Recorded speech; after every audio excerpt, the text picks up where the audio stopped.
सुन रहल छी श्यामा म्यूजिक के प्रस्तुति।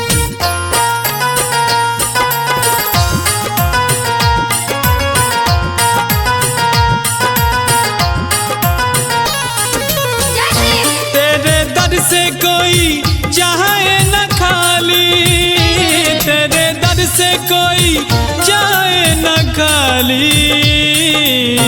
ओ डमरू वाले बाबा भोले भंडारी, ओ डमरू वाले बाबा भोले भंडारी।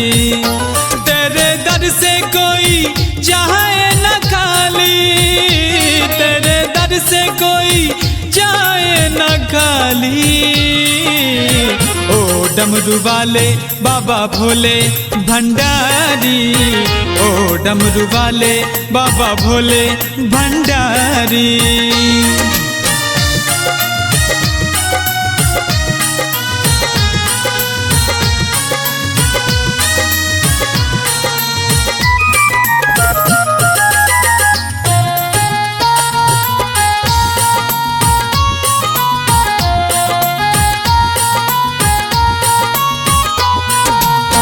कौन नहीं जाने बाबा तुझे इस जहान में, गूंजे तेरा नाम शंभू पूरे आसमान में। ओहो कौन नहीं जाने बाबा तुझे इस जहान में, गूंजे तेरा नाम शंभू पूरे आसमान में। टिकी तुझ पे दुनिया ये सारी, टिकी तुझ पे दुनिया ये सारी। ओ नाग वाले बाबा भोले भंडारी, ओ डमरू वाले बाबा भोले भंडारी।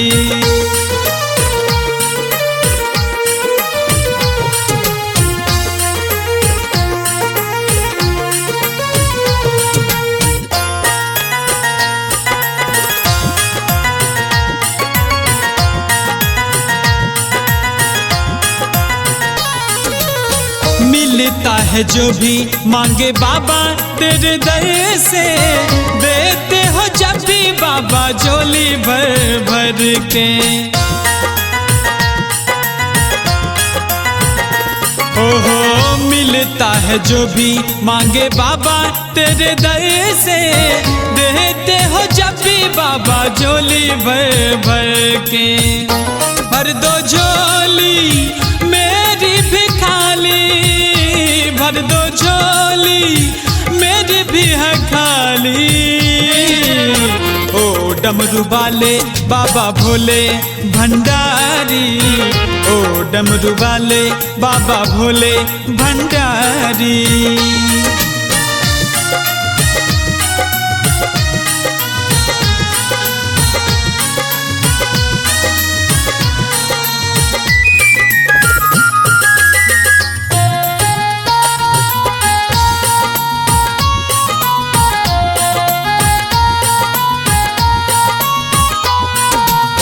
लगाना मुझे है धूल तेरे चरणों की, छाया हटे ना बाबा तेरे शरणों की।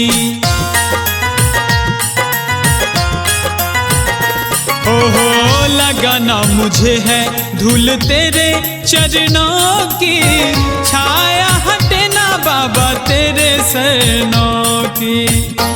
जरा ले लो खबर तुम हमारी, जरा ले लो खबर तुम हमारी।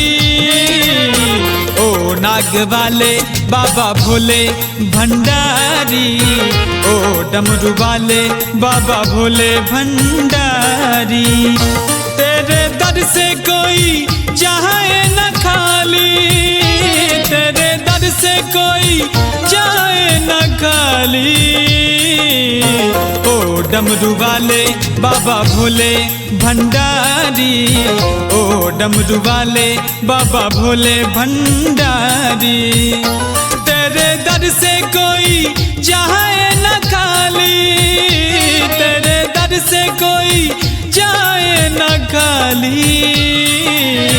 ओ डमरू वाले बाबा भोले भंडारी, ओ डमरू वाले बाबा भोले भंडारी।